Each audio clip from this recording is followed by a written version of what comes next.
as people come forth, we'll call you one at a time, and we will visit with you about whatever is on your mind. It is our powerful intention to assist you in getting into the proximity of this vortex of creation. Because if you are not somewhere near the solution that you seek, you won't hear our answer, even though it will be brilliant. You have to be in the vibrational vicinity of what you're reaching for, which means in many cases, you have to distract yourself from what's been bothering you. Because do you know, the vibrational frequency of a question and its answer are very different frequencies. The vibrational frequency of a problem and a solution are very different frequencies. And so we want this forum to be an opportunity for you to listen and feel and come into vibrational concert with who you really are, which means we're going to do our best to distract you from the vibrational patterning of what's been holding you apart from who you are. We want you in the vortex. That's where you belong. But we don't ever want to imply that you should just get in there and remain in there. You'd have to croak to do that. You came forth in physical form with the distinct intention of exploring contrast for the purpose of expansion, for the purpose of joyous expansion. Not one of you said, I'll go forth and I'll struggle and strive and I will launch rockets, but I won't go. I'll just stay there in my lackful, mournful, complaining existence. And I'll sacrifice the joy that could be mine for the good of others. Not one of you said that. Every one of you said, I'll go into natural contrast and from it I will choose. And once the choice is made and the larger part of me gives undivided attention to the choice, I will too.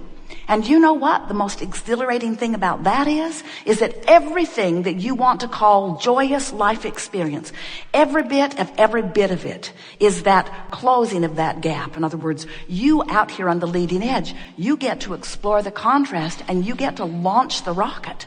But then the most wonderful thing happens to you. You get to feel the visceral, tactile, physical thrill of now coming into alignment with your expansion. You get to experience the manifested perfection of every wish or desire or dream that you could ever conjure. But you've got to learn how to become a match to your dreams, which means you got to let go of reality. You got to let go of the reality of the isness of now, because some of it's good and some of it is not the way you want it to be. And you've trained yourself to be so very objective. You weigh the pros and the cons and the pluses and the minuses. You find things, you may not believe this, but you find things in your historical history. You find things in your history that were awful and you make monuments about them. And then you drag your blessed new little ones down the long, awful trail of all of that history. What do you want to talk about? It is our promise that we will do our best to stand inside your vortex and call you this way. And if you are too far from the vortex, you won't hear us. We'll just annoy you. So we won't call you forward at all. If you're too far from the vortex, it will be annoying for you and annoying for everyone who's listening in. So as we're reaching around the room for you, if you have something that you want to talk about and we feel that you are in the vicinity of the vortex where there is a possibility of bringing you in relatively easily, those are the conversations that we will have today. We want you to understand that if you are somewhere on this emotional scale where fear and anger and depression are on the far removed end of resistance, and love and appreciation and friskiness are on the other end, where depression and fear indicate your feeling of powerlessness and joy and love and appreciation indicate your feeling of empowerment, on this emotional scale with all of the emotions in between, the doorway to this vibrational vortex that we are talking about is somewhere between hope and belief. So if you're in the range there, then it's easy to call you in. So you're going to break loose into a whole new creating pattern. Things that have been log jammed for a long time are going to loosen up for you. When you want something, let's say more money, and you are so aware of how much money you have and so aware of what your debt to income ratio is, and so aware of what's going on in the economy, or so aware of the reality of what is right now, this red hot minute. Even though you've asked for far more, and far more is queued up for you, and could come to you now, because it's done. All you have to do is find the vibrational equivalency to it, and it must pour into your experience in a way that you and others can see it. But you've got to be a vibrational match to it, not the absence of it. And the tricky thing about being the realist that you've been objectively trained to be is that when you truthfully tell it like it is right now, and train your vibration into that thought, which makes it that belief, which makes it that expectation, which makes it that point of attraction, you hold yourself away from your fortune that is waiting for you only because of a little sloppy focusing. Or maybe because you don't understand the laws of the universe. Now, physical humans, you don't get very excited when a desire is born within you often. Those of you who have come to understand the power of your creative ability, those of you who have come to understand that when you align with your own desire and therefore offer no resistance, those of you who know that are thrilled in the moment of the birthing of the desire. Oh, good, something to want, something to focus upon, something to bring myself into vibrational alignment with. But humans who don't understand focus, who don't understand energy, who don't understand vibration, who don't understand eternity, who don't understand who you were before you came into this body, who don't understand that even while you're in this body, the larger part of you still remains non-physically focused, those humans who don't understand that, who don't remember the big picture, those humans do not take any sort of delight in the launching of a desire until they've figured out how to bring it into manifestation. In other words, until most humans know how it's going to come, when it's going to come, where it's going to come from, who's going to help them. In other words, if you've got someone that you believe can assist you, someone who will back you up financially or support you in some way, most humans are not all that excited about a new unfulfilled desire. And the operative word is unfulfilled. That's the operative word. Unfulfilled. Where's it going to come from? Where am I going to get it? Who's going to bring it? How's it going to come? If you don't have answers to those questions, and you almost never have answers to those questions in the beginning of a launch, then your desire doesn't feel good to you. It feels like absence of something wanted. Because when you stand in a manifested reality, and your manifestation does not include the new desire that you just hatched, or the new desire you hatched yesterday, or the new desire you hatched last year or 18 years ago, that new desire that you hatched that you haven't figured out how to fulfill, it's not ringing your bells usually, because you have forgotten the process. And the most important thing to understand is you are so enamored with your manifested reality that since you look at your reality and you can't see the car you want in your driveway, or the mate you want in your bed, or the money you want in your bank account, you can't see the way to book those tickets for that flight to that place you want to be. If you can't figure out how it's going to come about, then that desire is haunting for many of you, and unpleasant for many of you, and annoying for many of you, and defeating for many of you, the physical yous who are surrounding this planet.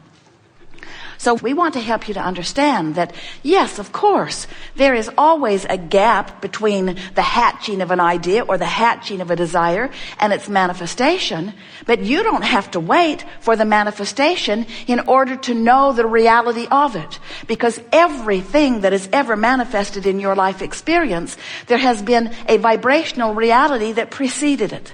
And that vibrational reality is where the source within you stands. It's where your inner being is. It's where the larger part of you is. It's where your creation has already come together. It's where all cooperative components have come about. And it's the place that we are calling the vortex of creation. You think you're creating the car. You are. You think you're creating the financial empire. You are. But what you really are creating is the vibrational version of you. A joyful, intelligent, willing, eager, full of life being. You are the creator of you. And then when you pay attention to your emotions, and you shy away from prickly thoughts, and you wrap your arms around good feeling thoughts, You focus will yourself into alignment. You praise as often as you can. You are consciously aware of your vibrational proximity to this vibrational version of you. You bring yourself, the physical, thinking, brain person, you bring this physical flesh, blood, and bone thinking, focused person into vibrational alignment with this source energy version of you which you have been creating, which is the reason that you exist. You are the creator of the vibrational version of you. When you then, by paying attention to the way you feel, bring yourself into the vortex again and again and align with the fullness of who you are, then that part of you gets to play with you in traffic, as you take pictures, as you put your nose on, as you play with one another. When the whole of you is playing with you, you recognize it. You say, that is a master on the piano. That is a master artist. This is a master chemist. This is a master mathematician. Those beings are physical beings, yes, who have toned themselves into the full version of who they are. And we just want you to know, perhaps it should have been on the disclaimer that you signed when you came in. Now you know too much. You can't go back. Once you know about this vibrational version of you, then you understand the pull that negative emotion is. Then you understand the tugging that simply means you've become this and you're not being it. When you're mad at someone, you're not who you are, because this part of you loves under all conditions. This part of you has the ability to decipher and focus upon any particle of the universe and to discover something lovable every single time. And when you easily hate or easily are annoyed, you are pulling yourself apart. And every negative emotion you feel is about your separation. Too strong a word, but your tugging, your attempted separation from who you are. Everything that everyone wants is because you think you will feel better when you get it. And so what we're suggesting is that you feel better even before you get it in terms of manifestation, that you go for the feeling, which is the reason you're asking for it anyway. And when you go for the feeling and accomplish the feeling and maintain the feeling and practice the feeling and get in the vortex and be in the vortex and stay in the vortex and sustain your vibration in the vortex and practice the vibration of the vortex until you are chronically someone who's in the vortex, each and everything that you've ever asked for must come into full manifestation view for you, where everyone you know who is anywhere nearby can see it and hear it and smell it and taste it and touch it. And then they will say to you, hey, how'd you do that? And you will say, I stopped worrying about the absence of it and started feeling the vibrational presence of it, and I tuned myself to the vibration of it, and then it just showed up. That's how it works. So when you get it that you are vibrational beings and that your emotions are your indicator of your alignment, and you mind your own business, which means you mind your own gap, and you don't put so much weight on what's going on with others, and you don't try to please them, even if they employ you, even if they have some sense of what you call control over you, if you will let go of your desire to please any other and you will replace it with your desire to be in the vortex, we promise you every relationship you have will improve, and you will thrive in ways that those not in the vortex cannot even begin to understand. So, the fair warning that we are giving you is that in all that you are living, you've launched these rockets of desire and you've put them into your vortex of creation. And they are being tended by the larger part of you. They stand as present tense. And this is the thing that we really want you to hear. What you have launched forward, when you know what you don't want, you know what you do want, even though you're speaking of what you don't want, the equal and opposite desire goes forward. And the source within you rides that rocket of desire and holds that spot. That's what the evolution of all species is about. That's why life gets better and better and better for all beings, for all consciousness at all times. And so, as we are visiting with you, even though you may have something going on, and clearly you do, there are all kinds of vivid things that are happening in your experience, and much of them you like, and much of them you don't want. In other words, Jerry and Esther have a magnificent life. As we tell this story, there are glitches in their vibration, and there are glitches in your vibration. And that's really what we want to talk about. We want to talk about how to work the glitches out of your vibration. How to bring yourself consciously into alignment with what you really want and who you really are. Because there is the way you gain control.